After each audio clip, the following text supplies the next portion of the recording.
Yeah, so there couldn't be a better natural progression into our men's warehouse picks of the week. My men's warehouse pick of the week is that aforementioned Jonathan Taylor. And unfortunately, I just listed the reasons why, but I'll just give you a quick, a hurry up offense, a 2-minute drill version of it. He's going against the same defense that just ceded 100 total yards to Peyton, been cut by every team, Barber. The game script is unlikely to fall so far back where they're going to be running Nyheim Hines on the field all the time. And I hate to say the whole do thing, but this he needs some touchdowns. It's week 4, and by the way, he was running very effectively. His yards per carry were great last week. For some unknown reason, they kind of just got away from him, even though the game was kind of close. But that team, when they were successful down the stretch last year and made the playoffs, they really fed that guy. And same coaching staff, same team. Carson Wentz is nursing those ankles. I'm going to roll over last week's logic to this week in that matchup against Miami. Jonathan Taylor is my men's warehouse pick of the week. You're going to like the way he looks. I guarantee it. Don't sound so defeated, man. I agree with you. I'm embarrassed. Don't be embarrassed. I'm embarrassed because of last week's stuff. Nothing to be embarrassed by. I'm not one of these people who AJ Brown screwed us. I mean, Woods, listen, the deep off, I hear that there's a recall on the deep off Woods. So it's yeah. They don't want it, they're global warming, summer sticks around till October now. We're going to get some early October deep Woods. Yes, exactly.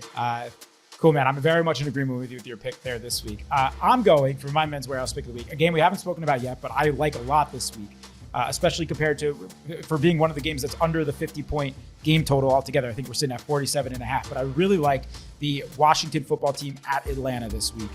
It's got two teams whose defenses stink. I can't believe it because Washington was a top 5 defense last year, but I think I'm ready to say it. And they have plenty of time to get it together, and maybe they will ultimately at the end of the season be good or average. But right now, they can't stop a leak. We just saw what Buffalo did to them, but this has been happening all year. The Giants put up 30 points against this team. The Giants. Wow. Okay. Now, I didn't even think about this game, but now that you say it, for sure. Oh, I already bet the over. Like I really like it, especially so like every week I like to try to pick one cheap quarterback to throw in my build. It's going to be Matt Ryan this week, which scares the hell out of me because I think he might be cooked. But at home, in this matchup, I like it a lot. He's 50, 56 or 5,800, whatever he is. I'm not using my lineup against you this week, but that's just a sidebar. But my bench warehouse pick of the week is his number 1 target, Calvin Ridley. We talked a little bit about getting out ahead of it for a week. I think the hate's going to start getting too far on him as he hasn't had a big week yet. However, he still had 8 targets this past week. Still had 11 targets this past week, 10 targets the previous week. I think he's got 29 total targets, which is combining almost 25 to 26% of the team's total target share. And Washington has not been good so far to the point where they're giving up. I mean, obviously Sterling Shepard and Darius Slayton got hurt this past week, and I think that ended up letting their defense be, respectable. But they are not able to stop much through the air right now. So, the only concern with Ridley is quarterback play, and that his getting into the nerdy stats, his average depth of target has been cut in half this year compared to what it was last year. So they're not targeting him as much down the field. But I think he's really due with that 11-12 target share at home in a game that I expect to actually be a low-key shootout. So I'm just going to get out ahead of it. He had 8 for 61 last week, 7 for 63 the week before that, but on double-digit targets. It's coming. The big Ridley game's coming, and I'm going to call it this week. So I like Ridley. I like Washington players on the other side of that. I like Gibson. I love Logan Thomas this week in a similar vein. I think Atlanta is terrible against tight ends. So give me pieces of that game, and I'm gonna trademark Calvin Ridley this week as my men's warehouse pick of the week. Am I going to like the way I look? I guarantee it. We got Jonathan Taylor, Calvin Ridley. So now let's parlay that directly into our lineups. So I guess I will start the bidding. So I'm going to go right back to Matthew Stafford because he had a game at home last week against a very high-scoring offense where they knew they needed to throw and put up points. And I'm just going to literally double it up. Like when you put a chip on red 12 in roulette and it hits, you don't take it off. You leave it there for the next spin. So that's exactly what I'm doing. I'm going with Matthew Stafford. And just like that roulette board, I'm going to pair him with Tyler Higbee, and yep, there he is. Mosquitoes in October. Robert Woods. I'm coming to collect. Okay, like the IRS, he got away from the payment last week. Now he's gonna have to pay me for last week. and he's getting that fee. He's going to have to put on that extra fee of the bonus, meaning he needs to get to 100 and pay me that 3-point bonus. And on the other side of that game, I'm going to come back with Kirk from Arizona because I'm going to buy the chalk thought process. The chalk thought process of, well, Jalen Ramsey's going to be covering Hopkins, and Hopkins wasn't even at 100%. So, who's going to get that? Well, Kirk at 100. I'm going to buy that whole thought process because this is early season Kirk. This is when we get that good Kirk. Before week 6, that's Kirk's time, baby. Every single year, he gets all the investment in, and then he goes, all right, I'm done. So I'm gonna invest in that early season Kirk. He is costing me $5,300. It's affordable. They're not really bumping it up. He was right around that same price last week, and because I'm lazy, I'm not gonna find out and look how much it was. Then as a secondary stack, I'm going with Derrick Henry paying big bucks against the Jets, and I guess, God, I hate when I have chalk thought processes, but same type of chalk thought process, and they're playing the Jets. They're not one of those teams when they get up big. They really need to be up like 4 touchdowns to take Henry out of the game. You're not going to have A.J. Brown in this game. Supposedly Julio Jones maybe is going to be kind of limited and whatnot. It's all there for a Derrick Henry game. And then on the other side, Corey Davis for $5,000. Do you know, even in last week's disgusting performance, absolutely disgusting performance, Corey Davis, let's see if we can click this here, he still had 5 receptions, and look at that one, ladies and gentlemen, 10 targets in that game against Denver.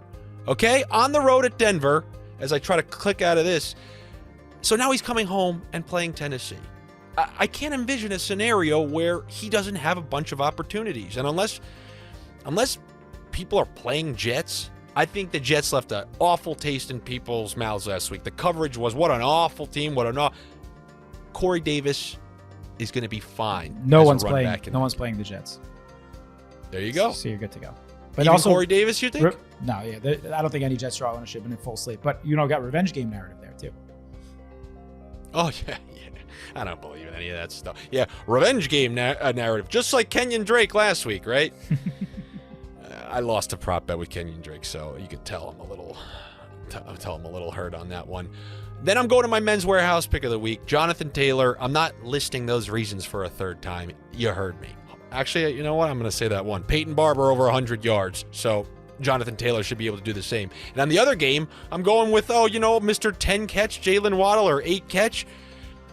But I don't know. Waddle's had back-to-back good weeks, and it seems like he's got something going there with Jacoby Brissett. And for whatever weird reason, let me see if I can pull this up for you.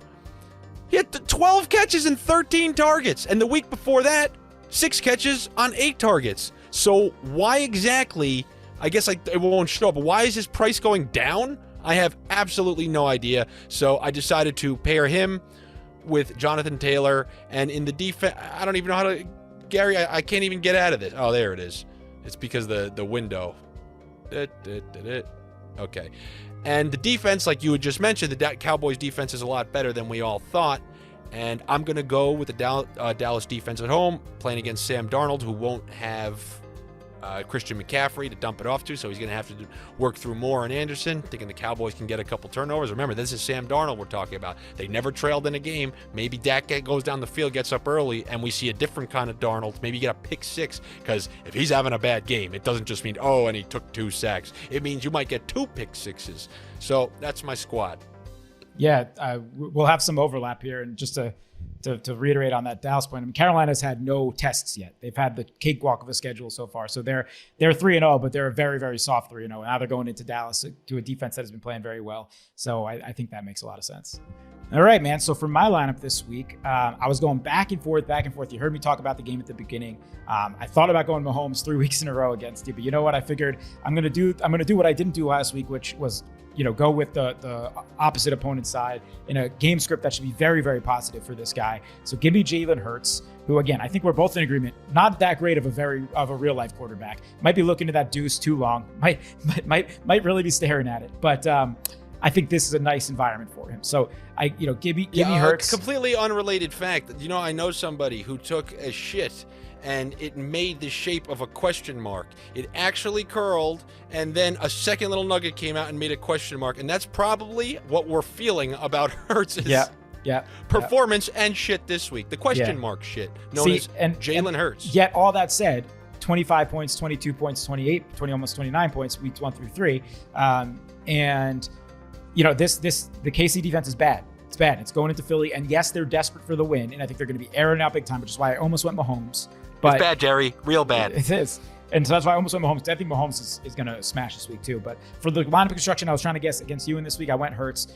I'm going to Jalen Reagor. It's one of my low-key favorite guys of the season so far. You know, he had 8 targets, 5 targets, 6 targets, but kind of sitting in that mid 4K range. You know, he is due for some big weeks. He's on the field for nearly 100% of receiving snaps. And, you know, I just think he's passing the eye test for me. He almost had a much bigger week. He dropped the ball in the fourth quarter of that Dallas game that would have put him probably at like 6 for almost 90. And I just think if you're trying to, you know, maybe not go to the Smith that's $1,000 more, maybe a little bit chalkier, he's someone that I like. But as I said, with someone like Hurts, I'm not as concerned with the actual skinny stack. Guys, you need to have it. But he's somebody that I think has a solid floor and decent ceiling this week. On the other side of that, I'm actually going to CEH, a guy that I'm not a fan of at all. But now the chalk will be a little bit off him now that he's more appropriately priced. We just saw that first of all, he looked pretty good this past week. And we just saw what Zeke and Pollard were able to do to Philly on the ground this past week. And I think this is another way to get a little bit more contrarian in a chalky environment. Instead of going to those other Chiefs run backs, go to somebody more affordable in CEH. So, you know, a little that's going to be a best-selling novel by you one day. Contrarian a chalky environment. Yeah, right. Exactly. So that is my stack this week. And then I'm with you on Derrick Henry. First of all, by the time we get to that second half and Tennessee's up by 20 points, he's just going to wear them down. And wear them down. And even if the Jets run D's okay, which I think it is, I think it's okay. It doesn't matter. He's matchup proof, and he's just going to wear him down to 30 plus carries. And, you know, he's got a crazy high upside this week. So I like Derrick Henry a lot. Obviously, I have my men's warehouse pick of the week of there at Ridley. We already spoke about him. But moreover, I'm going with Logan Thomas in that secondary correlation because he is someone that I almost picked as my men's warehouse pick of this week. He has been fine, like low end wide tight end 1 so far this year. He's had, you know, 45 yards or a touchdown, I think, in every week so far. But only 5 teams have allowed more fantasy points to tight ends than Atlanta so far. And, you know, if in this particular role where I expected to actually go over, and Heineke's been respectable from a fantasy, you know, getting the ball out type of guy, you know, under 5K, he's one of my favorite tight ends of the week, no doubt about it. And then obviously I wanted pieces of this Rams-Cardinals game. You know, I like Rondale Moore to go by himself. I like him in correlation. You know, he's coming off a week where I think people are going to be scared to use him on only the one catch last week. But you look at that 2 weeks ago in Minnesota, I expect this game to look more like that. He was 7 for 114 and a touchdown. He's got really high ceiling, in my opinion, as far as catches are concerned. So give me Rondale Moore at that 4,600 number. And then maybe one of my other old absolute favorite plays of the week, in the similar vein to Odell, Brandon Ayuk. People are going to still be off him, but he finally was back to being on the field for nearly 100% of offensive snaps last week. Seattle got crushed to Justin Jefferson and Adam Thielen last week. And I like this game environment as well. You know, finally going to come up. I want to be 1 week early while he's still cheap, because he's going to get back up to that mid-6 range sooner than later. He's 5,000 right now at home. I like Brandon Ayuk a lot in this matchup. So that's going to be there in my flex. And I'm with you on Dallas. We just spoke about it. I'm not going to repeat it. It's a good spot for them. They're 2,600. They can fit into a lot of constructions. So that's what I have going on this week for my lineup. All right, Gary. There's there's some interesting plays in there. I feel like they can go either way. You know, Hilaire can go right back to the guy he was the previous week, but that's what you need to do. Especially, remember, we're trying to give you tournament lineups. You know, lineups that are more likely to shoot a low score or boom out big time. And because that's where it's all at. We know if you're a casual player, you're not looking to double up your $20. You're one of those guys who wants to scrape some change together, go to Coinstar, get enough to get a couple millionaire tickets in there, and really try to make a massive lineup. And that's what we're trying to do. That's why, you know, for me, I'm always putting double stacks. I understand that a double stack is less likely to just put that medium score, but I'm not trying to give you 160s. All right, we're trying to get your credit score up past 200. All right, Gary. Wish you the best of luck. You too, my friend. I wish you less luck than me, but still luck overall. But every week I hope that you call me and you tell me that you're happy for me, but then you call someone else and say, that fucking guy won $7,000 and I didn't. That's what I'm hoping for every single week as we end this show, which we are going to do right now. So thank you, everybody, for listening for another week. Good luck in week 4, everybody. All right, take it easy.